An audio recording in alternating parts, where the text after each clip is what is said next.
My video audience will be high schoolers on their career day at school. If any of them were interested in studying business in college, then I would go into detail about business marketing and how service marketing works. I chose this audience because this group will soon be graduating and deciding what they want to do after high school. So telling them about service marketing could help them get a better idea of what they want to study. So, let's get started. Hello everybody, I'm Reagan Davis and I'm a senior at Arizona State University studying business marketing. You will all be graduating soon, so I wanted to give you a basic idea of what I learned. For today, I'm going to dive into service marketing strategy and tactics. Maybe one day, you will all be in a classroom learning the same thing as me. So, how many of you know what a marketing strategy is? No one? Great. Well, you're about to find out. To start, a marketing strategy is the game plan a company has to reach their customers and to get them to use their service. There are three main components to this strategy, which are segmentation, targeting, and positioning. The first is segmentation. Segmentation is dividing your total market into groups who share common characteristics in many different areas. It could be they are similar in age, gender, or how they make their buying decisions. This makes it so the business can serve specific groups better based on their needs and focus on the customers they can serve the best. There are four segmentation variables, which are demographics, psychographics, geographics, and behavioralistic. These help divide your market into their segments. Demographics includes their age, gender, race, job, education, and so on. Psychographics include people who have shared interests and opinions. Geographics is based on where you are located or how big the population is. Behavioralistic is based on their behaviors with the company. A great example of segmentation are beauty salons versus barbershops. Obviously, beauty salons are more targeted to women compared to barbershops being targeted to men. For these businesses to decide to target men or women, they had to segment them into groups first.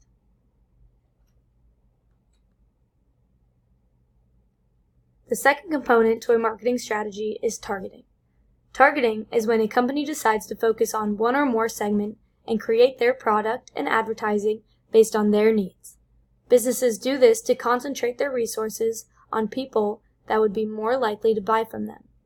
Marketers choose their target market by looking at which segments are currently buying from them the most. If they do not already have a company, they can look at which segment has the biggest need for the service. An example for targeting is from Topgolf. They have discount nights for college students to come golf for cheaper than normal. In this circumstance, they are wanting more college students to come and are targeting them by offering them discounts, knowing majority of college students do not have a lot of money.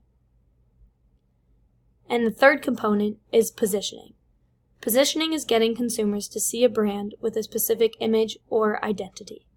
Once you define the market you want to target from your segments, you must determine what they are looking for. If the group you're targeting does not have a high income, then you would not want to market your brand as super high-end and expensive. For example, In-N-Out Burger positions themselves as quick and cheap for anyone looking for food on the go or something inexpensive. This could be lower income families, college students, or busy workers. The next part I'm going to talk about are the 7 P's in the marketing mix for services. The first 4 P's are the core from the marketing mix, and the last 3 are the extension. The first 4 could be used while selling a product, but you need all 7 for a service. Products are very different from services.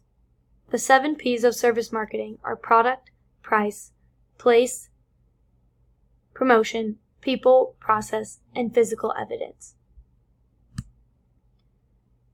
The product element of the marketing mix is the first and most basic one.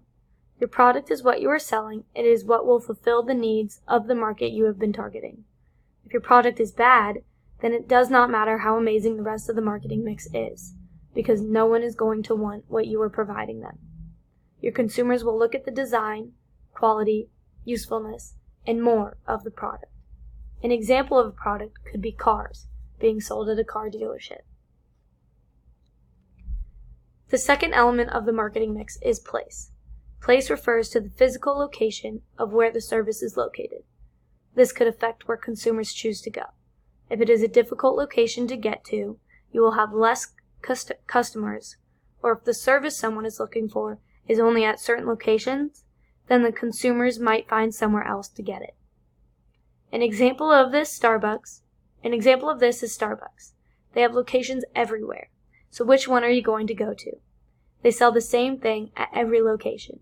So you're going to go to the one that is the easiest and fastest for you to get to. The third element of the marketing mix is price. Price refers to the amount of money the customer is going to spend on your service. The price of your service needs to be very strategic. If the price is too expensive compared to other competitors, they won't purchase from you. But if the price is at a competitive price compared to the competitors and slightly above everyone else's price, it can make it seem more valuable. Price is often correlated with the quality of the service. For example, if you're getting your hair done and you could get a $10 haircut compared to a $50 haircut, you expect much better service with the $50 haircut, right? For $50, you expect them to wash your hair, give you a head massage, and a nice cut. But for $10, you are expecting the bare minimum, maybe just a trim. The next element is promotion.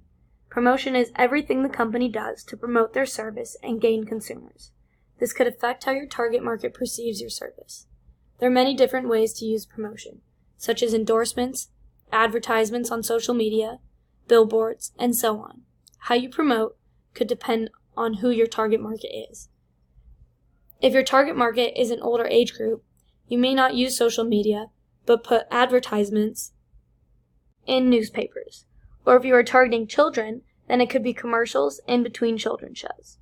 For example, if you started a cleaning service for homes, then where you promote your business could greatly affect your business. Cleaning service would be targeted at families, adults who can afford it, or seniors who can no longer do it on their own.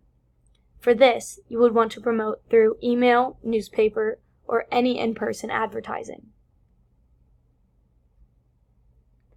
The people element of the marketing mix are all the humans who play a part in the service. They could be the employees who work there or customers. To use this element to appeal to their target market, they need to make sure their employees are properly trained. If they do not know what they are doing or do not know enough about what they're selling or seem like they do not want to be there, it could hinder on the customer's experience. Some consideration marketers should keep in mind is that other customers can also affect how customers' experiences are.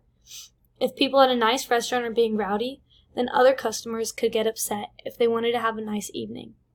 For example, if you're going into an Apple store and you wanted to make a big purchase on a new iPhone, but the employee helping you can't answer any of your questions, then you might not want to make a big purchase from that company anymore.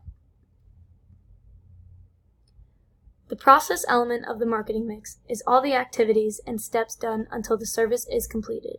It is from when the customer walks into the store until they leave what they had to do. There are multiple things to consider when planning out the process of the service. Communication is huge in this element, and if communication is lacking, then the service could lack as well. If it is super complicated and the customer finds it too difficult, they're not going to enjoy their experience. It could also be affected if it is designed differently from majority of places doing the same service. Then it could just confuse the customers. For example, if it is a delivery service such as delivering pizza, then every step matters.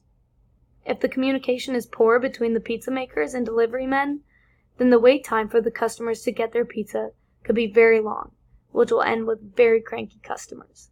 The last P of the marketing mix is the physical evidence element.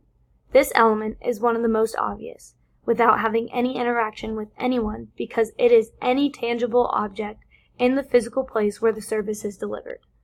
If any of the tangible objects do not fit the design of the place, then it could make things off. An example for this could be an amusement park, such as Disneyland. People love Disneyland so much because of the theatrics of the place.